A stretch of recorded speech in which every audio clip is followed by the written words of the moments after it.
자, 안녕하세요. 겐지스강 이야기를 해드리려고 합니다. 책은 뭐냐? 계속 이 책입니다. 언제까지 이 책을 하느냐? 책 찍은 거 다 팔릴 때까지. 이거 빨간 책. 이거 뽀사시하니 이쁘잖아요? 이거 참, 디자인도 어떻게 이렇게 빨간색을 해놨는지 내가 참. 인도 하면 떠오르는 것 중에 하나가 힌두교. 그 다음에 뭐 타지말, 겐지스강 반드시 들어갈 겁니다. 그런데 재밌는 거는 인도 우리가 배울 때 보면 인더스강을 배우죠. 인더스 문명 이렇게 배우잖아요. 근데 실제로 인도 사람들이 가장 좋아하고 그다음에 많이 나오는 건 오히려 겐지스죠. 그리고 원래 겐지스가 아니고 강가강. 이 원래 이름이고 겐지스는 이제 외국인들이 불러주다가 약간 변형된 이름. 그러니까 우리식으로 말하면 우리는 한국이라고 부르는데 한국이나 대한민국이라고 부르는데 외국 사람들은 코리아라고 부르고 우리도 외국 사람한테는 너 어디서 왔냐? 그러면 코리아 이런 식으로 하는 게 겐지스라는 정도 의미다라고 생각하시면 됩니다. 아리안족이 서북인도 쪽에서부터 이렇게 진출하기 시작하거든요. 그렇게 될 수밖에 없어요. 인도 지형을 보면 중간에 이렇게 인도라고 하는 대륙 자체가 아프리카에서 떨어져 나와가지고 아시아판하고 충돌하는 구조잖아요. 그래서 제가 늘상 얘기하는 게 히말라야는 정복되지 않는 산이다. 왜? 계속 높아지고 있기 때문에. 아무리 지그들이 올라가서 깃발을 꽂아도 시간이 지나면 계속 높아지니까 높아진 뒤에 또 꽂아야 되고 또 꽂아야 되고 뭐 이러니까 정복되지 않는 산. 그리고 인도는 결국 언젠가는 다 없어지겠죠. 그게 언젠지는 뭐 정확하게 잘 모르지만 언젠가는 다 없어지겠죠. 그래서 네팔에 가니까 예전에 재밌는 게 있었죠. 네팔에 가니까 길에서 뭘 파냐면 화석을 팔더라고요. 그러니까 네팔 암염도 있잖아요. 유명하잖아요. 그게 왜 그러냐면 이렇게 그 충돌하면서 그걸 끌어올리니까 바닷물이 이제 못 나간 거는 암염이 되고 그 다음에 이제 뭐 화석 같은 거 이렇게 화석 그거 아세요? 화석을 이렇게 집에 놓으면 돈이 들어온다. 이런 제가 돈 들어오는 걸 굉장히 많이 갖다 놨거든요. 근데 그 잘못한 것 같아. 하나만 놔야 돼. 지들끼리 싸우는가 봐. 잘 안 돼. 아니 그런 썰이 있어. 이렇게 화석과 관련해서도 그런 썰이 있어. 아니, 제가 지어내는 거 아니고 찾아봐. 진짜 있어. 그렇게 해서 가니까 뭐 한 2달러 뭐 이렇게 말 잘하면 3개에 5달러 뭐 이렇게 사더라고요. 그래서 기념으로 사왔었어요, 몇 개를. 그래서 이게 이렇게 올라가는 거죠. 그리고 그렇게 올라가다 보니까 나중에 뭐 네팔에 지진 같은 거 나는 이유도 마찬가지고 이게 아무리 두꺼워도 거기서 이제 가스가 차고 그다음에 압력이 높아지고 그러면 이제 흔들리겠죠. 그리고 그게 옆으로 이제 풍선 효과가 나오면 그게 사천성 지진이 되는 거고 그다음에 그 위를 흔들어 버리면 네팔 지진이 되는 거고 그리고 이제 바람이 불어가지고 밑에서부터 쫙 이렇게 올라오면 히말라야에 막혀서 비를 다 토해내고 그 위로 건조한 공기만 올라가면 거기가 서역이 되는 거고 사막이 되는 거고 딱 그렇게 되는 거죠. 그래서 이렇게 보면 지도를 상에서 보면 동쪽은 방글라데시 쪽이 밀림으로 돼 있어요. 그래서 그쪽에 라이스 로드가 뭐 있었다라는 얘기가 있거든요. 쌀이 그쪽으로 해서 중국으로 들어왔다라는 것도 있는데 거기는 칼로 치면서 가는 길이 있어요. 그러니까 우리가 밀림 이렇게 할 때 칼로 이렇게 치면서 가는 길이 있거든요. 그런 길이에요. 그래서 길이 있었던 것 같기는 한데 그걸 찾을 수 있는 방식은 없고 그래서 이제 실크로드도 다 돌아서 이렇게 가는 거잖아요. 그래서 인도 지도에서 서쪽에 오하이유역이라고 하는데 거기만 열려 있는 거죠. 그래서 아리안도 글로 들어오고 아리안이 들어오다 보니까 아리안은 백인이고 그 다음에 원주민은 아프리카에서 떨어져 나온 대륙이니까 당연히 흑인이고 걔네들은 드라비다족, 문다족이라고 하는 원래 흑인. 그러니까 인더스 문명은 흑인 문명이에요. 흑인 문명. 그게 굉장히 중요한 거야. 그러니까 인도의 최초 문명은 인더스 문명인 건 누구나 다 알지만 그것은 사실 흑인 문명이었고 아리안족인 백인인의 아리안족 입장에서는 그거는 자기네 정통성으로 받아들일 수가 없었던 거죠. 그리고 아리안족이 들어왔을 때 인더스 문명은 이미 끝나 있었습니다. 그러니까 골로 가 있었던 거예요. 마치 실크로드가 해상 실크로드 열리면서 육상 실크로드가 선산남로, 서역남로가 다 골로 가는 거거든요. 그게 이제 스타인이나 뭐 펠리오가 사냥 나갈 때, 그러니까 유물 거들어 갈 때까지 일어났었던 사실은 이렇게 중간에 공백기, 갑자기 버려진 유령 도시 같이 되는 거죠. 그래서 그리고 예전 고대 문명들이 다 골로 가는 이유가 있어요. 여러분들 아마 잘 뭐 모르실 수도 있는데 어느 정도 체계를 쌓으면 그러니까는 원래는 그냥 일반 땅에다가 농사를 지어서 먹고 사는데 그게 권력이 생기고 어느 정도를 체계를 세우면 꼭 관계시설 정비라고 하는 게 나옵니다. 왜 물을 이렇게 관리를 해야 될 거 아니에요. 계속 범람하는 상황이라고 하는 건 너무 위험하니까. 그리고 인더스 강에 상식적으로 하나 알아두세요. 지금은 사라졌지만 가하크라 강이라고 하나 더 있었어요. 그러니까 인더스 강이 있고 그 옆에 그 강 두 개가 있었던 거야. 그래서 그쪽에 도시국가들이 번성하기가 굉장히 좋은 거야. 저 메소포타미아도 마찬가지거든요. 티그리스 강과 유프라테스 강이라는 두 강이 있고 메소포타미아가 두 강 사이라는 뜻이에요. 그러니까 거기가 엄청나게 좋죠. 양쪽에 물이 있으니까. 근데 인더스 문명도 마찬가지예요. 근데 가하크라 강은 지금은 지하수로다가 사라졌어요. 그게 이제 인더스 문명이 충격을 받는 이유 중에 하나고 또 하나는 물을 조절하려고 하는 게 이제 패착이죠. 주기적으로 범람하면 비료를 안 써도 되는데 관계시설을 정비해서 물을 정비해 버리면 이게 물을 통제할 수 있게 되면 그 다음부터는 소득이 왜 주는지를 모릅니다. 옛날 사람들이. 그러니까 범람하는 게 좋은 거예요. 범람하는 게 좋은 거예요. 그리고 범람하지 않으면 계속 소득이 줄어들면서 심어도 계속 이제 줄어드는 거죠. 안 나는 거죠. 그러다 보면 어느 순간에 이제 무슨 생각이 드냐면 신이 우리를 버렸다. 옛날 사람들은 그렇게 생각해요. 그래서 버리고 그냥 떠나버립니다. 그게 이제 법화경이나 이런 데 보면 나중에 고성의 비유 뭐 이런 거 나오는 거죠. 그러니까 어떤 사람이 어디를 가다 보니까 어떤 예전에 버려진 이런 인디아나 존스 같은 유적이 나오는 거죠. 그래서 그걸 찾아가고 뭐 이런 얘기도 나오고. 그래서 아리안족이 들어왔을 때 이 인더스 강의 인더스 문명과 충돌했다? 아닙니다. 그냥 하이패스로 들어오는 거예요. 얘네는 거의 메롱이었고 그래서 들어와서 유목민들은 어차피 농경민들보다 전투 능력이 굉장히 좋거든요. 그래서 저 흉노족이나 이런 거 연구하는 학자에 보면 걔네들은 저 중국의 한족, 만리장성 이남의 한족들을 어떤 식으로 생각했냐면 쟤네는 우리가 고용한 건 아닌데 우리를 위해서 농사 지어주는 애들 이런 생각을 했다는 거예요. 그래서 야 먹고 살기 힘든데 한번 걷어야 되는 거 아니야? 쟤네 너무 안 걷어주면 저것들이 자꾸 기어오르는데 뭐 이런 식으로 해서 주기적으로 이렇게 한 바퀴 돌고 마치 그 동대문의 이정재 뭐 이런 거 생각하시면 되죠.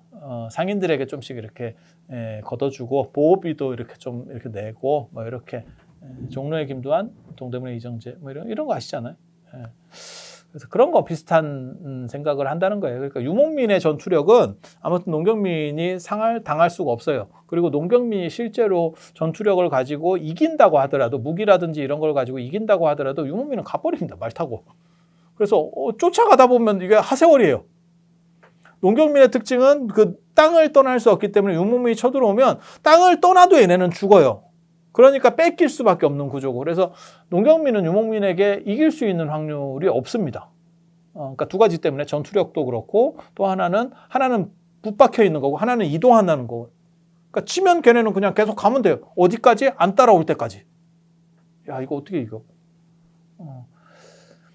그래서 백인의 아리안족들이 이렇게 오하이유역부터 시작해서 그게 5갈래로 그 인더스 강이 이렇게 쪼개진다 그래서 오하이유역이에요. 이렇게 이제 하류 쪽으로 가면 퍼진다 그래서 그런 데가 좋아. 큰 강이 너무 큰 강이 있으면 물을 통제할 수 없기 때문에 안 좋고 이렇게 물이 좀 이렇게 여러 개로 쪼개지면 좋죠. 그렇게 해서 그쪽으로부터 이렇게 퍼져서 이렇게 내려오는데 유목민의 특징이 사람 숫자가 적죠. 농경민이 아무래도 사람 숫자가 많죠. 몽고 뭐 이런 거 생각하시면 되죠. 몽고가 얼마나 있겠어요. 그리고 청나라도 마찬가지잖아요. 예전에 만주족 10만으로 야 그거 대단한 거예요. 10만으로 그 당시 중국 인구 추산이 8천만이거든. 야, 10만으로 8천만을 이긴 사건. 8기군 10만입니다. 그 당시 8기군 10만. 너무 대단하지 않아? 감동하지 않는데? 난 그런 거 처음 들었을 때 굉장히 놀랐는데 8천만이 공깃돌 하나씩만 던져도 10만이 죽어요. 이거는. 근데 10만이 잡은 거예요. 물론 거기에는 또 진기한 사연들이 있어요. 이런 얘기하면 뭐 한도 끝도 없으니까. 그건 그렇다 치고. 아무튼 유목민은 상대적으로 숫자가 적어. 그리고 얘네는 백인이고 흑인하고 이제 혼혈이 되겠지. 혼혈이 되겠지. 그렇게 해서 쭉 내려가면서 점점 동쪽으로 이동해 가고 동쪽으로 가는 과정에서 순수혈통들이 점점 줄어들게 되는 거죠. 그래서 부처님 당시 때만 하면 겐지스 강이 이제 떠오르는 영역이 되는 거예요.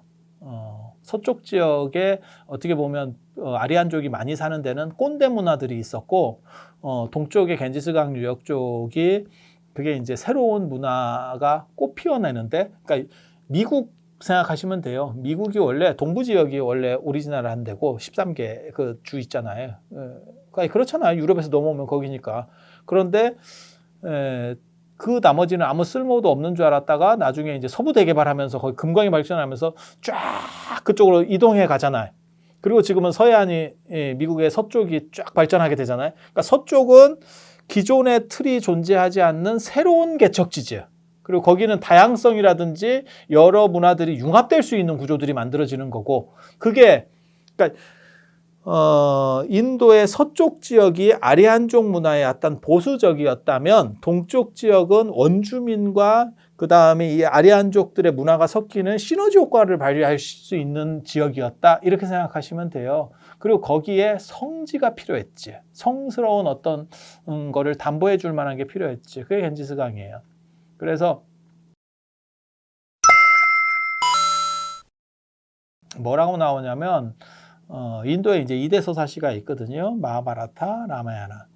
마하바라타는 크리슈나라고 하는 영웅, 그러니까 비슈누 신의 화신 중에 하나인 크리슈나의 신의 영웅담이고, 그 영웅담 중에서 이제 거기서 굉장히 긴 서사시이기 때문에 그 중에서 하나를 똑 빼서 눈깔만 쪽 뽑으면, 눈깔을 쪽 빨아버리면 그게 바가바드 기타. 바가바드가 세존이잖아요. 우리도 쓰는 표현이잖아요. 세존을 바가바드. 기타는 가타, 개송. 그래서 세존의 개송, 뭐 이런 뜻이 되는 거죠. 제가 어렸을 때 고등학교 때 이런 책을 읽고 있었는데 내 친구가 뭐라고 우리 집에 와서 얘기했냐면, 너 기타 배우냐?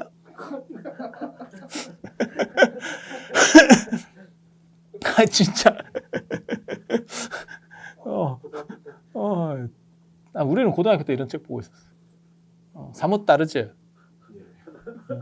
제가 중3 때 노자 도덕경을 외우고 있었어. 이 강렬한 포스 뭐 있잖아. 그런데 나이를 먹어서 이렇게 약을 팔고 있더라. 그러니까 그런 거 다 쓸모가 없어. 조기교육 다 쓸모 없는 거야. 왜? 결국 아무것도 못하고 약 팔고 있어. 유튜브 나와가지고. 너무 슬프잖아. 그래서 그게 이제 라마야나, 마하바라타. 라마야나는 크리슈나. 전쟁담이에요. 크리슈나라고 하는 비슈누 신의 화신, 피리 부는 목동 뭐 이렇게 다 나와가지고, 그게 이제 판두족의 전투에서 아르주나의 마부 노릇을 딱 하면서 마차를 몰고 가면서 아르주나가 쟤네도 우리 종족인데 죽여야 되나? 이랬더니 다 죽여라, 이렇게 하는 굉장히 재밌습니다. 저게 신이 하는 소린가? 근데 한 번 더 생각해 보면 중국에서 그런 얘기했거든. 노자에도 그런 얘기했거든. 하늘이라고 하는 건 잔인한 거다. 신이라는 것은 잔인한 거다. 근데 생각해 보면 그런 거예요. 리니지, 내가 리니지 관리자야. 그러면 그거는 자비의 대상이 아니고, 그러니까 사랑의 대상이 아니고, 리니지의 캐릭터들은 소득의 대상이에요. 유희의 대상이고. 그래서 가끔 서버를 업데이트하면서 뭔가를 또 이렇게 만들어줘야 되고, 이렇게 가는 거죠. 그래서 신은 사랑입니다라고 하는 기독교의 관점은 사실은 그건 네 생각이고, 그건 진짜 인간적 생각이에요. 그리고 동아시아나 인도에서는 그런 생각을 안 해요. 신의 절대성에서는 죽이는 거나 살리는 거나 마찬가지라고 생각하는 거예요, 힌두교는. 그리고 노자 같은 경우는 뭐냐면, 신이야말로 잔인할 수 있다. 하늘이야말로 잔인할 수 있다. 그래서 모든 걸 쓸어버려요. 왜? 그렇게 잔인해야 봄이 오는 거니까. 겨울이 와야 봄이 오는 거니까. 야, 봄만 계속 있으면 어떻게 처리할 거냐? 이런 거죠. 그래서 이거 철학적으로 굉장히 재밌는 문제예요. 신의 속성이라고 하는 것이 잔인하냐? 아니면 사랑이냐? 안 그러면 신에게는 잔인하고 사랑이라는 것이 실제로는 대등관계냐? 그러니까 신은 더 초월자냐? 이런 논리들이 있어요.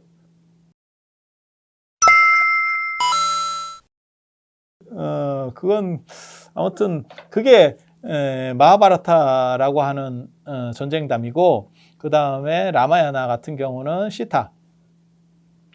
지난번에 그런 얘기 했었는데, 스리랑카에 이제 자기 마누라 찾아가는 라마신의 이야기, 그다음 하누만 이야기.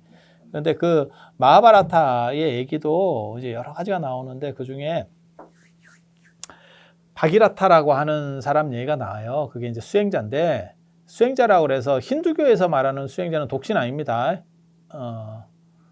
불교는 독신주의고, 독신주의하고 독신주의가 아닌 게 있는 거예요. 그러니까 유교, 그 다음에 뭐 개신교, 그 다음에 뭐 이슬람, 그 다음에 이런 거는 다 결혼주의잖아요. 그리고 불교, 천주교 뭐 이런 거, 천주교 중에서도 로마 카톨릭, 그리스천교 이런 건 또 결혼하니까. 그래서 이런 특수한 몇몇만 독신주의고, 그러니까 수행자니까 다 독신일 거야. 아, 그런 건 아니고. 그래서 수행자가 여자에게 훅 가가지고 나타나는 사건 뭐 이런 거 많이 있습니다. 인도 이야기에 보면 부처님 저 공녀성 이야기도 그런 거죠. 수행자가 수행을 이렇게 나무 밑에서 명상을 계속 하고 있었는데 왕실의 그 공주들이 와서 이렇게 딱 놀고 있으니까 영감이 눈이 돌아가지고 늙은 말이 홍당무 밝힌다 이런 얘기 들어봤어요. 너무 저질스러운 얘기긴 한데 뭐 그렇게 밝혀. 그래갖고 임금에게 그렇게 얘기했다잖아.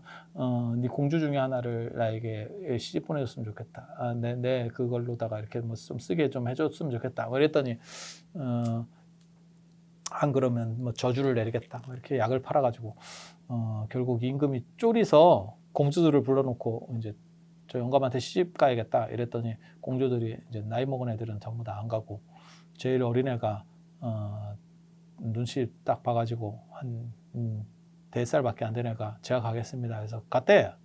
그랬더니 그 영감 입장에서는 그게 연계도 너무 연계인데 얘는 병아리인데 병아리 이제 그렇게 된 거지. 그래갖고 빡쳐서 그 공녀성에 있는 모든 여자들이 허리를 굽게 했다. 그래서 공녀예요. 허리 굽은 여자들. 노파가 되게 만들었다. 그리고 그 재앙을 나중에 부처님이 하늘에서 내려오시면서 샥 쓸어버리면서 다시 그걸 복구시켰다. 그게 상카시아의 기적이거든. 바기라타라고 하는 이 제가 수행자가 자기 조상들이 나대다가 신에게 저주를 받아서 6만 명이 불에 꺼져가지고 훅 갔대요. 그래서 얘네들을 천도시키려면 하늘에 흐르는 저 은하수를 데려다가 거기다 목욕을 시키면 그게 하늘의 속성을 가지고 있어서 그래서 천상으로 갈 수 있다. 그러니까 일제로 망자추선이지. 그러니까 천도. 그래서 그걸 이제 시바신에게 비는 거죠. 참고로 말하면 라마야나라고 하는 책의 스토리는 지난번에도 잠깐 말씀드렸지만 라마라고 하는 비슈누 신의 화신, 비슈누 신의 화신 중에 크리슈나도 있고 라마도 있는 거예요. 그렇게 해서 이 라마가 자기 마누라인 시타를 스리랑카에 납치된 시타를 구한다. 이게 큰 줄거리고 그 안에 이게 굉장한 장편이거든. 그러니까 그 안에 에피소드로 들어가 있는 거예요. 지금 이 겐지즈 강이 하늘에서 내려오는 이야기는. 그렇게 해서 자기 조상들을 천도시키기 위해서 하늘에 있는 그 은하수를 내려오게 하는 거예요. 그게 동쪽에 이제 겐지스 강이 되는 거죠. 그래서 그걸 내려오게 하려고 했더니 너무 하늘에 있던 게 내려오면 큰 강이 내려오면 땅이 패이니까 그렇게 해서 슈바신에게 비니까 슈바신이 머리를 길게 해서 제가이지니까 그래요. 우리 같이 이렇게 우리한테 빌었으면 영험이 없겠네. 머리를 어떻게 이거 물을 어떻게 내려? 가발 쓰고 하나? 눈썹으로 이렇게? 근데 슈바신은 이제 머리가 기니까. 그래서 여기 보면 슈바신 머리에 이렇게 물이 이렇게 찍 나가는 게 있거든요. 그게 겐지스 강 타고 내려오는 그 사진을 이렇게 넣어봐. 네. 그게 이제 강 나오는 거예요. 슈바신의 머리를 타고 이렇게 내려와서 이렇게 했다. 그래서 겐지스 강은 원적이 지금 본 적은 이 사바세계의 땅 인도 안에 있는데 원적은 천상이에요. 그래서 거기서 목욕을 하면 죄가 씻어지고 아무것도 없어지는 거야. 지난번에 제가 그런 얘기 했었잖아요. 저 야곱 얘기할 때 야곱이 순교한 7월 15일 일요일에 그 성당을 참배를 하면 죄가 싹 없어지. 똑같아 이게. 뭐 비슷한 얘기야. 그래서 그런 식으로 가서 그 죄들을 넣어서 이제 화장한 죄들을 넣어서 싹 없앴다. 근데 이게 이 천상으로 올라간다라고 하는 게 사실은 유목문화거든요. 그래서 화장을 해서 그 연기를 타고 천상으로 올라간다. 이게 윤회설이 어떻게 시작되는지 정확하게 잘 모릅니다. 근데 윤회한다라고 하는 이야기들은 사람의 어떠한 소멸, 이 모든 유기체가 공통으로 두려워하는 게 완전 소멸에 대한 공포거든요. 그래서 제가 그런 얘기 하잖아요. 모든 종교의 속성에는 소멸에 대한 저항이 있다. 그래서 천국도 영생이고, 뭐 극락도 영생이고, 영생인지 깨달음까지 가는 거죠. 그리고 깨달음도 어떻게 보면 불사예요. 영생이에요. 네가 그걸 어떻게 아느냐? 부처님께서 불사의 문은 열렸다. 암브리타 깨닫고 나서 그런 말씀을 하시거든요. 그리고 부처님께서 출가하는 이유 중에 하나가 뭐냐면 노병사에 대한 극복이에요. 그리고 당신이 깨닫고 나서 불사의 문은 열렸다. 귀 있는 자는 들어라. 낡은 믿음을 버려라. 딱 이렇게 말씀하시거든. 멋있잖아 이런 거. 이런 거 불교 얘기하면 진짜 참 잘 먹힐 건데 맨날 힌두교 얘기나 하락해서 참 나도 죽겠어. 그렇게 해서 종교에는 이 영생이라는 개념이 존재해요. 그래서 제가 그런 얘기 하잖아요. 지옥도 영생이고 실제로 따지고 보면 지옥도 영생이고 윤회도 영생이다. 그래서 영생이라고 하는 속성이 더 강력한 속성이고 그 위에 종교적인 긍정성이 들어가는 것 같다. 이렇게 구조를 뽑아낼 수 있는데 그래서 윤회론이라고 하는 거는 어떻게 보면 종교보다 더 빠를 거예요. 그러니까 가장 인간의 어떤 추모에 대한 생각, 그 다음에 소멸에 대한 공포가 반영이 돼서 그리고 그건 농사문화랑 관련이 될 거예요. 두 가지가 있습니다. 이 인도 윤회론은 두 가지가 있어요. 윤회론이 인도 윤회론만 있는 게 아니고 저 유럽 윤회론도 다 있어.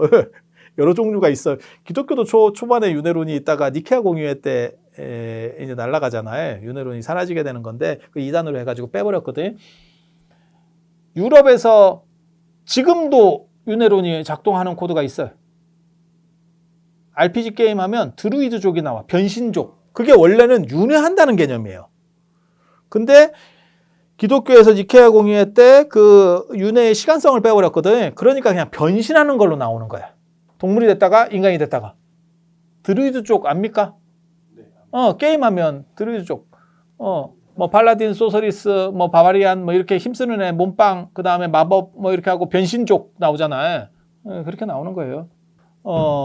윤회론은 뭐 전 세계적으로 있었다고 보면 되고 불교 윤회론 아니면 인도 윤회론만 얘기를 하면 두 가지예요. 하나는 유목문화에서 아리안족의 유목문화에서 화장을 통해서 그게 천상으로 연기가 올라갔다가 그게 다시 비를 통해서 이렇게 내려오는 이런 순환 구조, 그걸 오하이도설이라고 하는 거고 또 하나는 겐지스강 쪽에 원주민 문화들이 있었다고 그랬잖아요. 거기서 윤회론이 존재하고 있었다.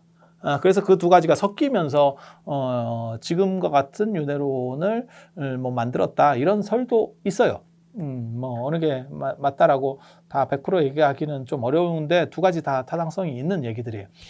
그래서 그런 윤회론 구조 속에서 이제 천상으로 끌어올리는 방식을 쓰는 거죠. 끌어올리는 방식을. 그리고 이렇게 천상 소속의 물건이 지상으로 내려온다라고 하는 거는 겐지스강만 있는 건 아니에요. 그리고 이 겐지스강 신화는 뭘 얘기하는 거냐면 겐지스강이 뭐 원래부터 있었겠지. 뭐 하늘에서 내려오진 않았겠지. 아니 그냥 상식적으로 봐도 이게 뭐 1, 2년 만에 생겼다 없어지는 것도 아니고 조그만 물줄기 신의 개천이어가지고 물이 말랐다가 다시 나왔어요. 이런 것도 아니고 이 정도 강이면 뭐 인도 대륙이 거기에 중앙아시아에 갖다 박으면서부터 계속 있었겠지. 근데 왜 여기에 신성성을 부여하냐면 서쪽의 아리안족 문화의 신성성은 거기는 아리안족이 밀도가 높기 때문에 나타나는 권위가 있었는데 동쪽에는 그게 희석된 거예요. 피들이 섞이고 거기에 어떤 성질을 만들 필연성이 존재했던 거야. 그래서 겐지스강을 하늘에 존재하던 천국을 흐르는 강으로다가 만들고 그것이 땅에 있다라는 그 신성성은 하늘의 정통성이 실제로는 겐지스강을 통해서 동쪽에 내려와 있다. 그거는 서쪽의 혈통적인 신성성을 넘어서는 또 다른 신성성에 대한 주장이에요. 그러니까 후발이 선발의 아리안족 문화를 따라가기 위한 어떻게 보면 무리수지. 그리고 그 무리수는 먹혔죠.